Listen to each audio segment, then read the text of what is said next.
guys, welcome back to my channel. I hope you guys are well. तो आज की इस लेक्चर में हम पढ़ेंगे metal carbonyls. Okay, metal carbonyls study करेंगे. पहले एक छोटा सा कॉन्सेप्ट, देन उसके बाद क्वेश्चंस करेंगे जो अक्सर एग्जाम्स में पूछे जाते हैं. ओके, तो फर्स्ट ऑफ ऑल हम बॉन्डिंग देखते हैं कि जो मेटल कार्बोनिल्स में बॉन्डिंग किस टाइप की होती है. देखो क्या होता है कि हमारे पास मेटल है. ओके, मेटल है और ये हमारे पास एक लिगेंड है. ठीक है, जो कि हमारे पास कार्बोनिल लिगेंड है. इसके पास यहाँ पे 2 इलेक्ट्रॉन्स प्रेजेंट होते हैं. ठीक है, 2 इलेक्ट्रॉन प्रेजेंट होते हैं. तो क्या करेगी ये वाली लिगेंड, इसको अपनी इलेक्ट्रॉन डेंसिटी डोनेट करके ना इस मेटल को उसके साथ सिग्मा बॉन्ड फॉर्म करेगी. ठीक है, सिग्मा बॉन्ड फॉर्म करेगी ये वाली कार्बोनिल लिगेंड. ओके, देखो फर्स्टली क्या होता है कि जो ये कार्बोनिल लिगेंड है ना, ये अपनी इलेक्ट्रॉन डेंसिटी इसको डोनेट करती है. डोनेट करके इसके साथ मेटल के साथ सिग्मा बॉन्ड फॉर्म करती है. ओके, देखो यही चीज़ मैंने ऊपर दिखाई है कि जो मेटल और कार्बोनिल है इनमें सिग्मा बॉन्ड फॉर्म होता है. एक तो ये बात.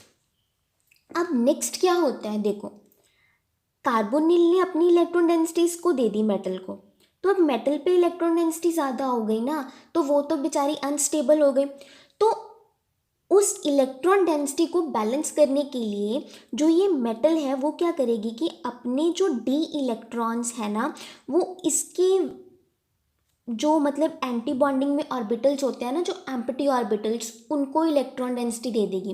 क्योंकि जब हम क्या इसका CO का एमओ डायग्राम देखते हैं ना, तो उसमें क्या देखते हैं कि उसके जो पाई स्टार ऑर्बिटल्स हैं, एंटी बॉन्डिंग के जो ऑर्बिटल्स हैं, वो वेकेंट पड़े होते हैं. तो क्या होता है कि जो इसके डी इलेक्ट्रॉन है ना, वो इसके एंटी बॉन्डिंग में चले जाते हैं. ठीक है, एंटी बॉन्डिंग में चले जाते हैं, जिसकी वजह से क्या होता है कि यहाँ पे एक डबल बॉन्ड फॉर्म हो जाता है. पहले देखो सिग्मा बॉन्ड फॉर्म हुआ, इस पे इलेक्ट्रॉन डेंसिटी ज़्यादा, उसको बैलेंस करने के लिए जो मेटल के डी इलेक्ट्रॉन थे वो इसके एंटी बॉन्डिंग जो ऑर्बिटल्स थे उनमें इलेक्ट्रॉन्स चले गए. ठीक है, जिसकी वजह से एक और बॉन्ड फॉर्म हो गया यहाँ पे. तो जो ये वाला बॉन्ड है, इस बॉन्ड को क्या बोलेंगे, पाई बॉन्ड फॉर्म हुआ हमारे पास. ठीक है, पाई बॉन्ड है वो फॉर्म हुआ. ठीक है, अब आपको बात समझ में आ रही है ना क्या हो रहा है कि पहले सिग्मा बॉन्ड फॉर्म हुआ, फिर इस पे चार्ज ज़्यादा हुआ, उसको बैलेंस करने के लिए क्या किया कि जो ये मेटल थी उसने अपने इलेक्ट्रॉन इसके एंटी बॉन्डिंग ऑर्बिटल्स में दे दिए. ठीक है, जिसकी वजह से क्या हुआ कि ये बॉन्ड फॉर्म हुआ, पाई बॉन्ड. ओके, तो जो इस टाइप की बॉन्डिंग होती है ना, हम उसे क्या बोलते हैं, सिनर्जिस्टिक टाइप की बॉन्डिंग. ठीक है जी, सिनर्जिस्टिक टाइप की बॉन्डिंग बोलते हैं कि दोनों को बैलेंस करने के लिए. ओके जी, फिर उसके बाद अब हमें यहाँ पे करना क्या है, सीखना क्या है हमें, वो देखो.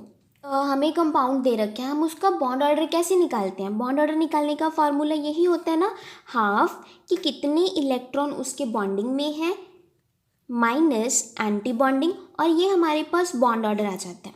यही फार्मूला होता है ना बॉन्ड ऑर्डर निकालने का. अब देखो ये जो एंटी बॉन्डिंग की इलेक्ट्रॉन्स हैं वो माइनस में हैं. मतलब हम ऐसे कह सकते हैं कि जैसे जैसे एंटी बॉन्डिंग के इलेक्ट्रॉन्स इंक्रीज होंगे ना, जो बॉन्ड ऑर्डर है वो डिक्रीज होगा.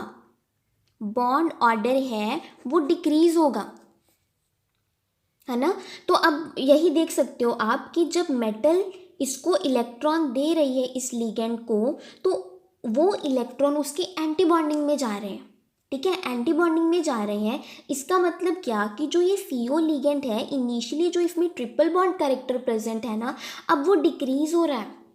ठीक है, आ रही है ना आपको बात समझ में, क्योंकि एंटी बॉन्डिंग में इलेक्ट्रॉन्स आ रहे हैं, जिसकी वजह से इसका जो ट्रिपल बॉन्ड कैरेक्टर है वो डिक्रीज हो रहा है. ठीक है, मेन बात ये थी इसमें कि बॉन्ड ऑर्डर है ना CO का, वो डिक्रीज हो रहा है. अब इसमें क्वेश्चंस किस टाइप के आते हैं वो देखो कि जनरली ना हमें CO की फ्रीक्वेंसी के क्वेश्चंस पूछे जाते हैं एग्जाम में. हमें 3-4 स्पीशीज़ दे रखी होती हैं और हमें बताना होता है कि उसका ऑर्डर क्या होगा, फ्रीक्वेंसीज का ऑर्डर क्या होगा. ठीक है, हमें वो चीज़ बतानी होती है.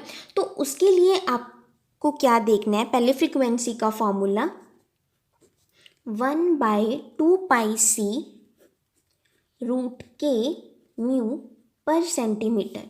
जो ये k है, ये क्या है हमारे पास, फोर्स कांस्टेंट, म्यू है जो ये है हमारे पास रिड्यूस्ड मास। ओके, ये frequency of absorption, this is velocity of light. Okay, तो जो ये फोर्स कांस्टेंट है ये एक्चुअली डिपेंड करता होता है बॉन्ड की स्ट्रेंथ पे। जितना स्ट्रॉन्ग बॉन्ड होगा उतनी ज़्यादा वैल्यू होगी फोर्स कांस्टेंट की, उतनी ही ज़्यादा होगी हमारे पास फ्रीक्वेंसी। ओके, जैसे आप देखो ट्रिपल बॉन्ड है, डबल बॉन्ड है, फिर उसके बाद सिंगल बॉन्ड है, तो इन दोनों में से जो बॉन्ड ऑर्डर है वो इसका ज़्यादा है। ठीक है, इस केस में ट्रिपल बॉन्ड की स्ट्रेंथ ज़्यादा होती है, हमें पता है ज़्यादा एनर्जी चाहिए होती है उसको ब्रेक करने के लिए, तो ट्रिपल बॉन्ड की जो स्ट्रेंथ है वो सबसे ज़्यादा होती है देन डबल बॉन्ड, फिर डबल बॉन्ड की ज़्यादा होती है सिंगल बॉन्ड से। तो हम क्या बोल सकते हैं कि जो फोर्स कांस्टेंट की वैल्यू है ट्रिपल बॉन्ड के लिए वो ज़्यादा होगी, ज़्यादा है तो फ्रीक्वेंसी ऑफ एब्जॉर्प्शन भी ज़्यादा होगी ट्रिपल बॉन्ड के लिए। ओके, बस यही चीज़ हमें फॉलो करनी है जब हम ऑर्डर निकालेंगे कार्बोनिल कंपाउंड में फ्रीक्वेंसीज का। ओके, तो उसके लिए आपको ना छोटी छोटी बातें हैं वो ध्यान में रखनी है। एक तो ये कि जो मेटल है, ठीक है, metal that should be in low oxidation state. ठीक है, जो मेटल है ना वो लो ऑक्सीडेशन स्टेट में होनी चाहिए, मीन्स उस पर नेगेटिव चार्ज होना चाहिए। देखो, अगर मेटल पे नेगेटिव चार्ज है मीन्स उस केस में इलेक्ट्रॉन डेंसिटी ज़्यादा है। डेंसिटी ज़्यादा है मतलब जो इलेक्ट्रॉन्स हैं they are highly available for the back bonding. Okay, इसको ना हम एग्जाम्पल के साथ करते हैं। देखो, ये हमारे पास CO, CrCO6, देन हमारे पास CO6 नेगेटिव, फिर उसके बाद ये वाला कंपाउंड है हमारे पास।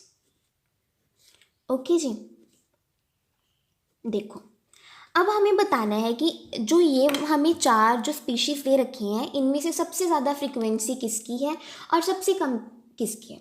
ओके, तो अब देखो लिगेंड्स तो सारे केसेस में सेम है, CO, ठीक है, सारे केसेस में सेम है। तो मेटल आप चेक करो, तो मैंने क्या बताया आपको कि जो मेटल है that should be in low oxidation state. ठीक है, मीन्स उस पर नेगेटिव चार्ज होना चाहिए। जितना ज़्यादा नेगेटिव चार्ज होगा ना उतना क्या है कि उस पर जो इलेक्ट्रॉन डेंसिटी है वो ज़्यादा होगी। इलेक्ट्रॉन डेंसिटी ज़्यादा है तो उसमें जो बैक बॉन्डिंग है ना, बैक बॉन्डिंग वो भी ज़्यादा होगी, है ना। बैक बॉन्डिंग ज़्यादा होगी, बैक बॉन्डिंग ज़्यादा होगी तो जो ये CO बॉन्ड ऑर्डर है वो डिक्रीज़ करेगा। यही चीज़ हमने फॉलो की थी ना ऊपर कि देखो बैक बॉन्डिंग होगी, बैक बॉन्डिंग की वजह से उसके एंटी बॉन्डिंग में इलेक्ट्रॉन जाएंगे। ठीक है, जिसकी वजह से क्या होगा कि जो ये वाला बॉन्ड ऑर्डर है ना CO का ये डिक्रीज़ होगा। ठीक है, बॉन्ड ऑर्डर डिक्रीज़ हो रहा है तो क्या होगा कि जो फ्रीक्वेंसी ऑफ एब्जॉर्प्शन है वो भी क्या होगी, डिक्रीज़ होगी।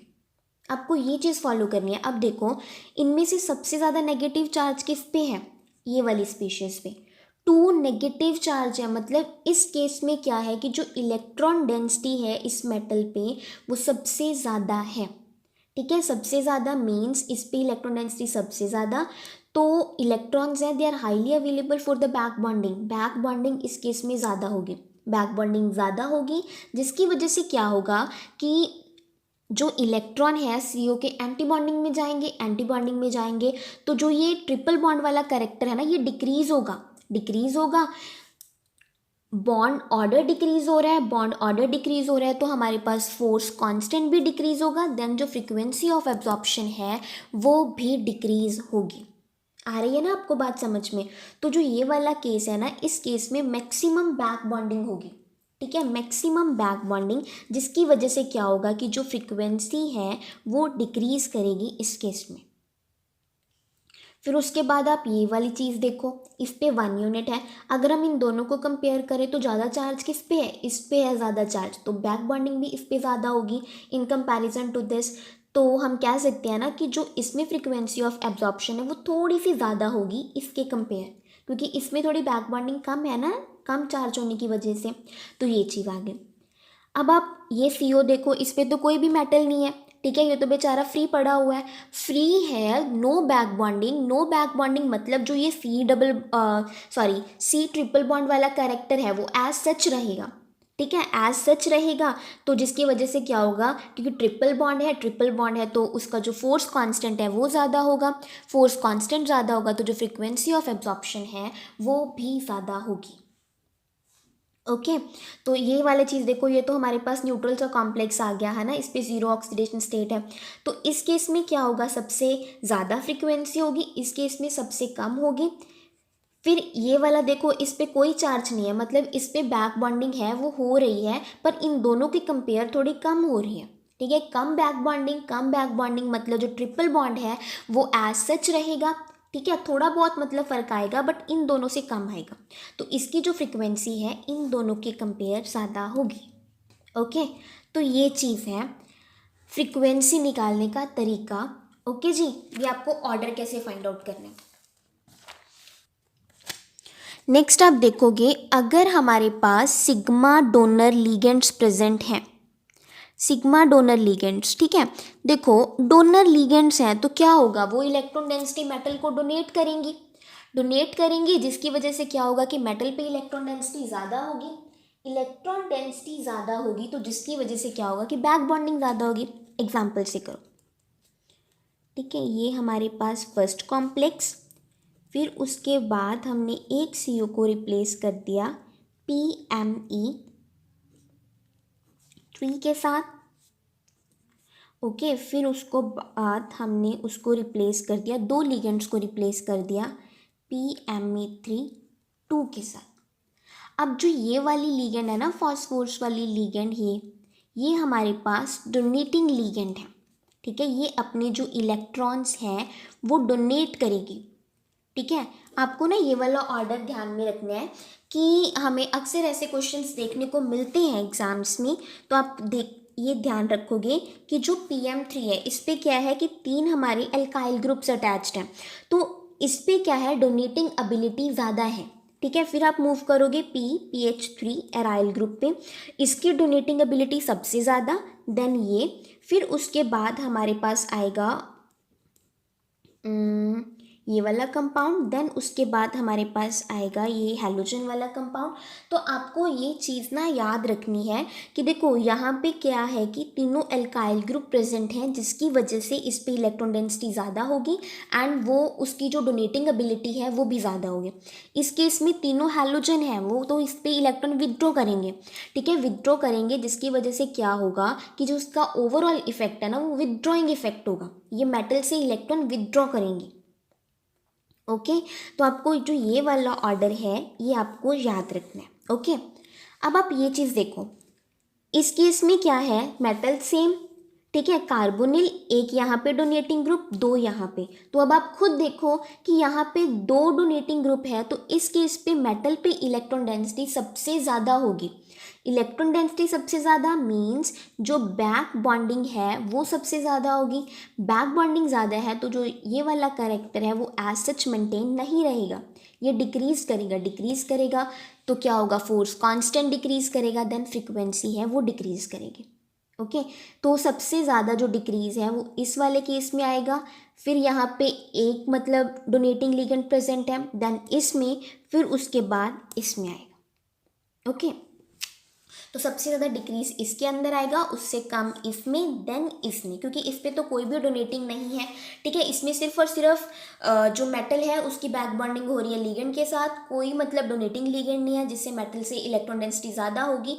ठीक है, तो ये वाला ऑर्डर होगा कि इसमें फ्रीक्वेंसी सबसे ज़्यादा, फिर ये आ रही है ना बात समझ में, क्योंकि इस पर दो डोनेटिंग लिगेंड्स प्रेजेंट थे। फिर अब आप एक और एग्जाम्पल ले सकते हो, लाइक CrCO, आप सबको ऐसे मार्क कर लो, ABCDE।